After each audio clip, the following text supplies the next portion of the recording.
So what is up, guys? It's me, Troi, and I'm back in with another video. I'm trying to film some videos here on this nice Sunday afternoon, but I wanted to talk about me canceling a series by Cummins Miller, and it is the Frankie MacFarlane Geologist Mystery Series. Girl, this series has got to go. This right here is Detachment Fault, which is the second book within that series. The first book is Death Assemblage, and I read this book for hashtag March Mystery Madness. As you guys may or may not know, or you can just go back to one of my previous videos on the subject. I gave this book 2 stars. Didn't really like it, thought the characters were weak, very weak, and ultimately, and I realized this having started 37 pages of this book, is that I don't like the main protagonist, Frankie MacFarlane, even as a geologist, because she has like 0 personality. It's just not gonna work anymore. I have to clear some space. I'm ready to invite new, interesting stories into my life as well as my bookshelf, so I am just not really holding on to this series. When it's time to let go, it's time to let go. Nonetheless, with this book, Frankie MacFarlane as a geologist opens up the novel, and it's told in the first person, but she opens up the novel on a fishing trip with her brother as well as his girlfriend.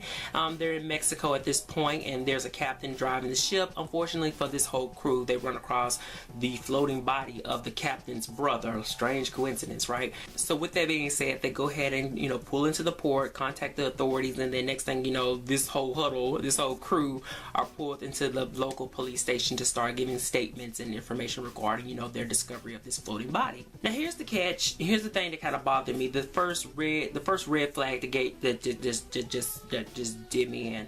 Okay, so there's 4 characters opening up the novel. There's Frankie MacFarlane, her brother Jamie, his girlfriend Carla, and then the captain of the ship, which I think they kind of pushed him on the side. But nonetheless, the 3 main characters, Frankie, Jamie, as well as Carla, they are in the police station. They're being interviewed. Bullet point number 1 that made me decide that, okay, somebody is just a little tricky going on up in here, like somebody don't know what the hell they doing, was the fact that Carla disappeared. Frankie came out of the interrogation room, she tripped, and then when she looked up, Carla was gone.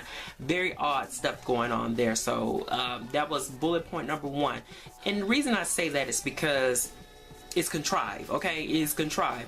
It's one thing if the author would have wrote the scene whereas she disappeared before they got to the station, but the fact that she wrote the character into the scene and then all of a sudden everyone looks up and then she's gone, ridiculous. No, like there's cameras in here, right? So like, you mean nobody was manning the desk or anything and then see this woman running out the door? So strike number 1.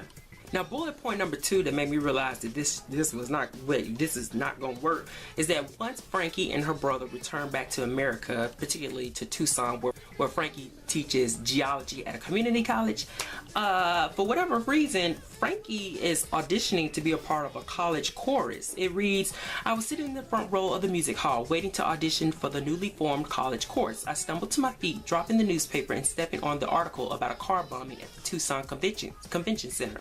The stairs up to the stage echoed, but not loudly enough to cover the giggles and whispers of other auditioners. My right Birkenstock tangled with a black cord loosely taped to the floor. I arrived breathless at the piano with the cord trapped between toes and sandal bed."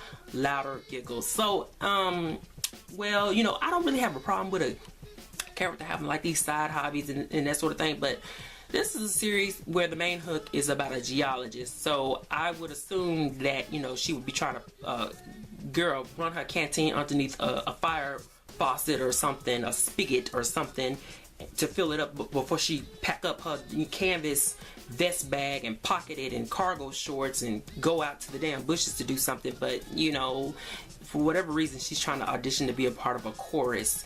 Your ass need to be, no, I don't want to read about you trying to sing in a chorus when you should be back in the backwoods and the ditches and inside of the dirt trying to find dead bodies. The final bullet point that made me decide that like I was not gonna, like this series is just not gonna work, given the fact that I did not like the first book, and here I am 37 pages into the second book. But as she is in the middle of auditioning for this singing chorus, girl, someone screams outside, and you know, she as well as the pianist, they go running outside or whatever, and then they go into like this outside amphitheater or gazebo of some sort. But the fact is that a body is in the center of this place, the center of this amphitheater.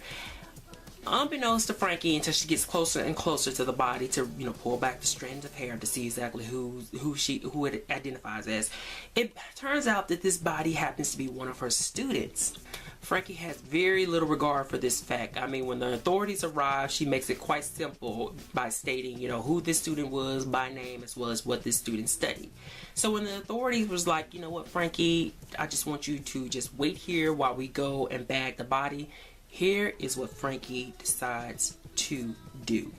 And I'll read it because I got to get my receipts here. So the detective says, Frankie, I need you to stick around until they bag her, you know, of course referring to the body. Frankie's response was, how long will it be? The detective says, another hour, hour and a half, maybe more. Here you go, Frankie girl. Would you consider a compromise? Like, what? Like, come on, like, wait a minute, I ain't done yet. Like, but really? Like, come on. Like, all right, so anyway.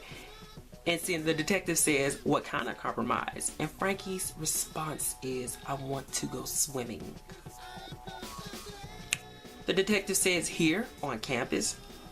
And Frankie's response, of course, is the gym's next door. Is what I plan to do after the audition.